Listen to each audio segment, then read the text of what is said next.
Hello दोस्तों। हम UP PCS का आरओ का जो 2023 का एग्ज़ाम होने वाला है, अभी नोटिफिकेशन आया नहीं है। जुलाई तक ऐसा हो रहा है, जुलाई के लास्ट तक आ सकता है। तो इसके लिए हम संपूर्ण जानकारी लेकर आए हैं। क्या क्वालिफिकेशन होता है, क्या उसके लिए सिलेबस होता है, एग्ज़ाम पैटर्न क्या-क्या होते हैं, नेगेटिव मार्किंग कितना होता है, ये सारा और कितना कट ऑफ प्रीवियस ईयर में गया था, ये सब स्ट्रेटजी यहाँ पे बताने वाले हैं। यहाँ पे सब जानकारी मिलने वाला है आप लोग को। प्लीज़ इस चैनल को सब्सक्राइब करें और लाइक करें और शेयर करें। चलिए आगे देखते हैं। और ऐसे ही यूपी में जो भी एग्ज़ाम होता है पीसीएस बेस पे, और उसके बाद कहीं भी, और बिहार पीसीएस वाला, ये दोनों का हम वीडियो और नोट्स जैसे होता है सब लाते रहेंगे। प्लीज़ चैनल को सपोर्ट करें। चलिए आगे बढ़ते हैं। देखिए संपूर्ण जानकारी इसका देने वाले हैं हम।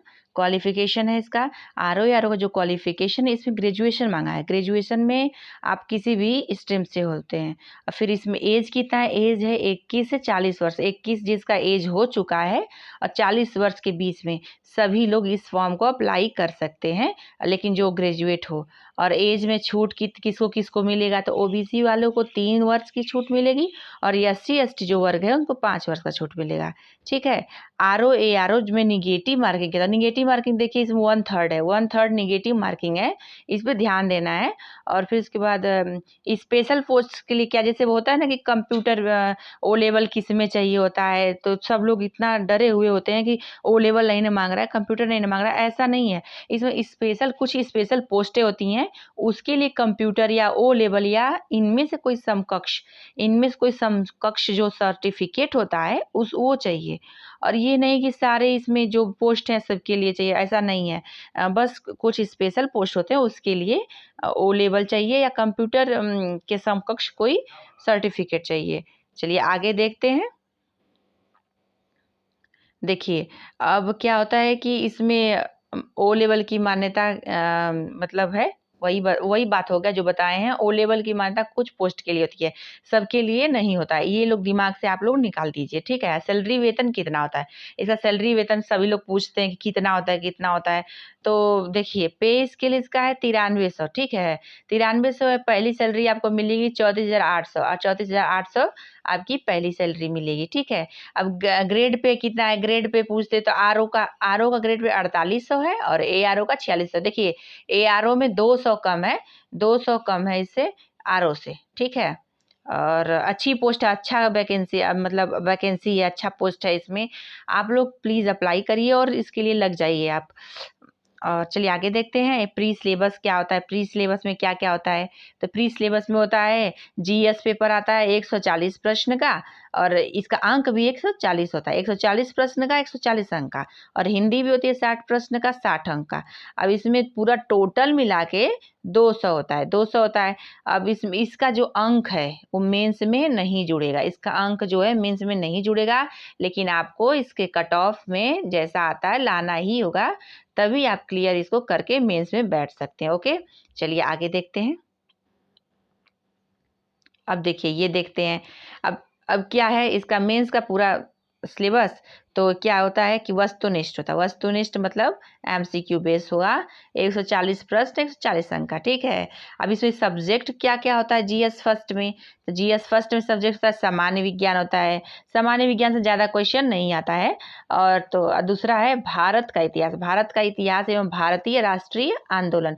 अब देखिए ये बहुत ही इंपॉर्टेंट है, इसे तकरीबन 5 साल, पिछले 5 साल में देखें तो इस सब सब्जेक्ट में से, इसमें से इतिहास से 18 से 20 क्वेश्चन आ चुके हैं, आते ही हैं। और उसके बाद मतलब बदलता रहता है पैटर्न, एग्जाम पैटर्न का, लेकिन 18 से 20 अगर आप इसको निकालें तो हो सकता है, एवरेज निकालेंगे 5 साल पिछले एग्जाम जो जो हुआ है, जब जब हुआ है। और ये देखिए तीसरा क्या है, तो भारतीय राज्य व्यवस्था एवं संविधान, ये जो है भारतीय राज्य व्यवस्था एवं संविधान से क्वेश्चन आते हैं। और उसके बाद चौथा क्या है, तो भारतीय अर्थव्यवस्था, कृषि, वाणिज्य एवं व्यापार है। और पांचवा जनसंख्या, पर्यावरण, नगरीकरण भारतीय परिप्रेक्ष्य में, जनसंख्या हो गया, पर्यावरण हो गया एवं नगरीकरण हो गया, भारतीय परिप्रेक्ष्य में आते हैं, ठीक है। अब आगे देखते हैं।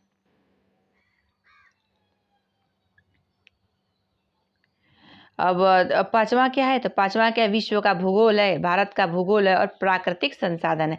देखिए विश्व के भूगोल से तो उतना क्वेश्चन नहीं, लेकिन भारत के भूगोल से आता है। विश्व के भूगोल से मैपिंग बेस्ड क्वेश्चन आता है। जैसे देश हुआ, देश का राजधानी पूछ दिया, कभी कभी पूछ देता है, तो इसको आप देख सकते हैं।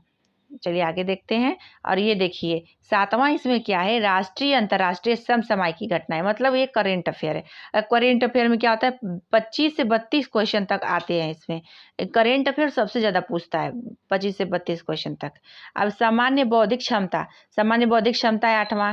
और 9वां क्या है, तो उत्तर प्रदेश का जो स्पेशल, उत्तर प्रदेश स्पेशल होता है, जैसे शिक्षा एवं संस्कृति, कृषि, उद्योग, व्यापार एवं रहन सहन और सामाजिक प्रथाओं के संबंध में विशिष्ट जानकारी देना रहता है। और इसके बाद विविध, विविध करके आता है।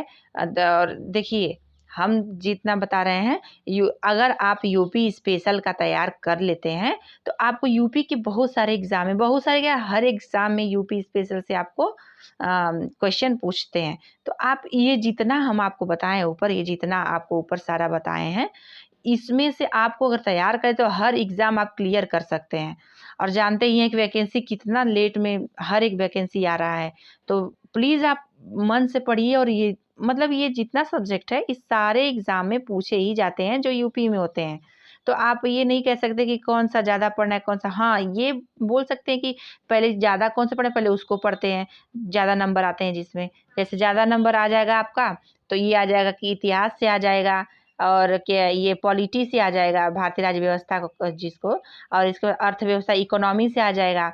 फिर जनसंख्या, जनसंख्या से क्वेश्चन आता ही है, पर्यावरण से क्वेश्चन आता ही है। अब विश्व भूगोल मतलब जियोग्राफी से क्वेश्चन आता है। फिर राष्ट्रीय अंतर्राष्ट्रीय, देखिए ये इंपॉर्टेंट है, ये भी, इसको क्या कहना है, करंट अफेयर। अब इसको भी आप ध्यान में रखेंगे पूरा। और इसके लिए भी हम बताएंगे कौन सा करंट अफेयर पढ़ना है, कौन सा बुक पढ़ना है, स्ट्रेटजी कौन सा होगा, दूसरे वीडियो में लाएंगे, प्लीज़ उसको भी आप लोग देखिएगा। ठीक है, चलिए आगे देखते हैं। अब देखिए, अब पेपर 2, अब पूछा गया पेपर 2, पेपर 2 में अब उसी के जैसे कि जीएस फर्स्ट पेपर में सामान्य अध्ययन आ गया, और ये इसमें क्या है, हिंदी में, तो हिंदी दूसरे पेपर में क्या होगा, तो 60 प्रश्न का दूसरा पेपर होता है। और नंबर कितना होता है, नंबर, और ये चैप्टर मतलब कौन सा चैप्टर होता है, तो विलोम शब्द होता है, 10 नंबर का होता है। ठीक है, 10 नंबर का 10 प्रश्न, वाक्यांश एवं वर्तनी शुद्धि 10 अंक 10 नंबर। ठीक है, चलिए आगे देखते हैं। और ये देखिए अनेक शब्दों के लिए एक शब्द, अनेक शब्दों के लिए एक शब्द के लिए 10 प्रश्न 10 अंक के, तत्सम एवं तद्भव शब्द 10 प्रश्न 10 अंक के, विशेष एवं विशेषण 10 प्रश्न 10 अंक के, पर्यायवाची शब्द 10 प्रश्न 10 अंक के। मतलब ये कहने का है कि ये टोटली पूरा, ये जो टोटल पूरा पेपर 2 है, जो ये 60 प्रश्न आते हैं, और 60 प्रश्न 60 अंक के आते हैं। ठीक है, चलिए आगे देखते हैं। अब ये देखिए, अब ये जो है मेंस एग्जाम का चैप्टर वाइज हम बता दे रहे हैं, मेंस एग्जाम में क्या क्या आता है, कितना समय लगता है। देखिए मेंस एग्जाम में होता है कि सामान्य अध्ययन आता है, सामान्य अध्ययन आता है, तो ये ऑब्जेक्टिव रहता है, ऑब्जेक्टिव 120 प्रश्न रहता है, 120 अंक का रहता है, ये सामान्य अध्ययन। ठीक है, और दूसरा क्या होता है कि दूसरा पेपर सामान्य हिंदी एवं आलेखन, आलेखन ये जो होता है सामान्य हिंदी एवं आलेखन, ये खंड 1 खंड 2 में होता है। जैसे खंड 1 क्या होता है, परंपरागत मतलब सब्जेक्टिव होता है, 100 अंक का होता है, ये 100 सब्जेक्टिव होता है। ठीक है, और ये खंड जो 2 होता है, खंड 2 होता है कि सामान्य शब्द एवं व्याकरण, ये ऑब्जेक्टिव होता है, 60 अंक 60 प्रश्न।